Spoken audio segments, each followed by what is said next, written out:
आ रही है और बड़ी खबर यह है कि भारत से पिटने के बाद शहबाज शरीफ का ड्रामा सामने आया है। पाकिस्तान में जीत की पार्टी कर रहे हैं शहबाज।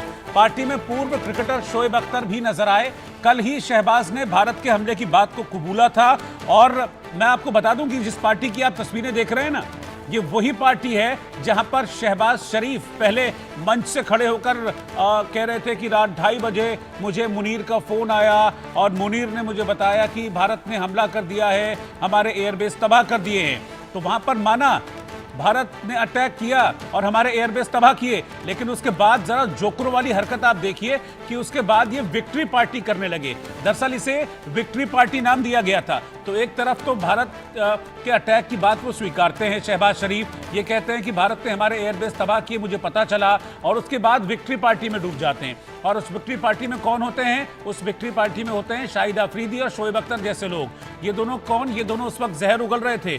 शाहिद आफरीदी को आपने देखा भी था कि इस विक्ट्री पार्टी से पहले अपना विजय जुलूस निकालने के लिए चल दिए थे सड़क पर। शाहिद आफरीदी को आजकल नेता बनने का बहुत शौक चल रहा है। हालांकि उनको सोशल मीडिया पर ऐसी धुलाई की थी शिखर धवन ने, लेकिन आप ये समझ लीजिए कि ये सब पाकिस्तानी सरकार और सेना के वो मोहरे हैं जो कि नेगेटिव प्रोपेगेंडा में लगे रहते हैं। इस पार्टी से पहले, इस तस्वीर को देख रहे हैं ना, ये विक्ट्री पार्टी इसको नाम दिया गया है। इस पार्टी से पहले कैसे हार की बात स्वीकारी थी शहबाज शरीफ ने, वो भी देख लीजिए पहले आप।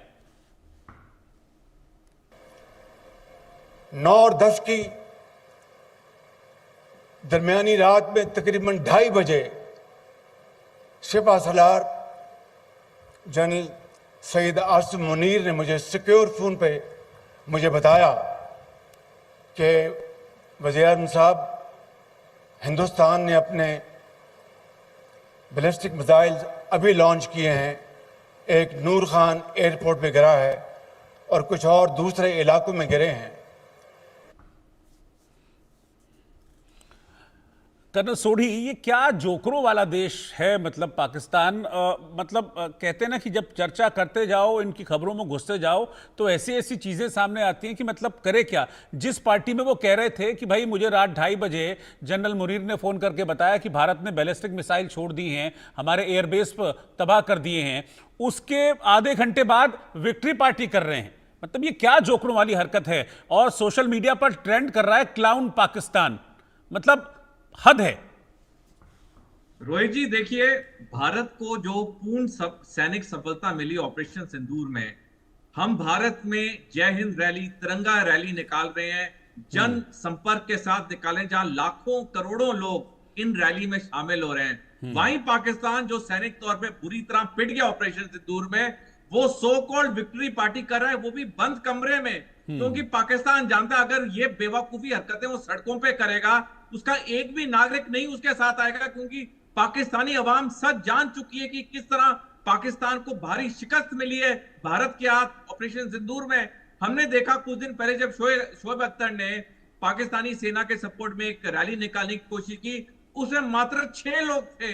यानी कितनी शर्म की बात है, इतना बड़ा अंतरराष्ट्रीय क्रिकेटर अपनी सेना के लिए सपोर्ट की रैली निकाल रहा है, उसमें मात्र 6 लोग हैं। तो ये पाकिस्तान की बेवकूफी है, ये पाकिस्तान का, मैं क्या शब्द यूज करूं, मैं कर नहीं सकता क्योंकि आपका अंतरराष्ट्रीय टीवी है, लेकिन मन के अंदर बहुत कड़े शब्द इस्तेमाल करने का मन कर रहा है रोहित जी। ये बेवकूफ देश है, ये वो पागल देश है जो अपना कभी ना दिमाग लगाते आया है, ना दिमाग लगाएगा। भारत ने उसे 4 युद्धों में पराजय किया, ऑपरेशन सिंदूर में पराजय किया, भारत ने उसके 2 टुकड़े कर दिए, लेकिन अब भी ये पागल जहरीले शाम को कल नहीं आ रही है। अब तो इसको और हमें टुकड़ों में करना चाहिए। जैसे मैंने पहले कहा, बलूचिस्तान को रिकॉग्नाइज करना चाहिए, खैबर पख्तूनख्वा को अफगानिस्तान का हिस्सा रिकॉग्नाइज करना चाहिए। पाकिस्तान तो वो पागल और वो जहरीला सांप है, जितना हम उसे सैनिक तौर पे कुचलेंगे उतना भारत सुरक्षित रहेगा। बिल्कुल मनोज जी, कमेंट है आपका भी इस पर। मतलब मैं इसको क्या कहूं, ये तो मतलब जोकरों वाली हरकत ही इसको कहा जाएगा। और क्या कहें इसको देख के? बिल्कुल बिल्कुल रोहित जी, देखिए पाकिस्तान 24 करोड़ की जनसंख्या वाला देश है और वहाँ की जो आर्मी है वो पूरी तरीके से एक्सपोज हो चुकी है। और वहाँ की जो आवाम है, अगर वो चाहती है कि पाकिस्तान बचे तो उसे वहाँ की सेना को उखाड़ फेंकना पड़ेगा और तभी जाके वहाँ की आवाम बच सकती है। और इसीलिए अभी सोढ़ी साहब जो बता रहे थे कि बंद कमरे में पार्टी का सेलिब्रेशन हो रहा है, मैं एक चीज और कहना चाहूंगा कि भारत को शत्रु बोध का ज्ञान हो जाना चाहिए।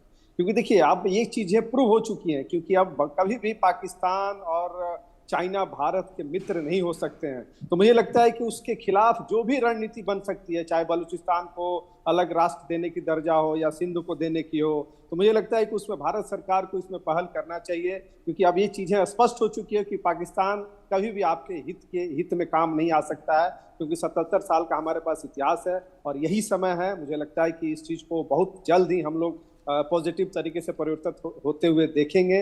और मुझे लगता है कि जिस प्रकार की अभी जो हमारे भारत सरकार ने जो एक 89, अभी आपने बताया कि 89 मेंबर्स को विश्व में रिप्रेजेंटेशन के लिए भेजा जा रहा है, तो ये बहुत बड़ी चीज है कि जिस प्रकार से वर्ल्ड मीडिया में शुरू में जो एक नैरेटिव चलाया गया और उस नैरेटिव धीरे धीरे अब एक्सपोज होते जा रहा है, तो ये लोग जब जाएंगे तो मुझे लगता है कि वर्ल्ड के ऊपर भी एक प्रेशर बनेगा कि आतंकवाद के विषय पे जो वर्ल्ड एक तरीके से साइलेंट, जो चुप्पी मार के जो बैठा हुआ था, मुझे लगता है कि एक्सपोज करने का सही समय है।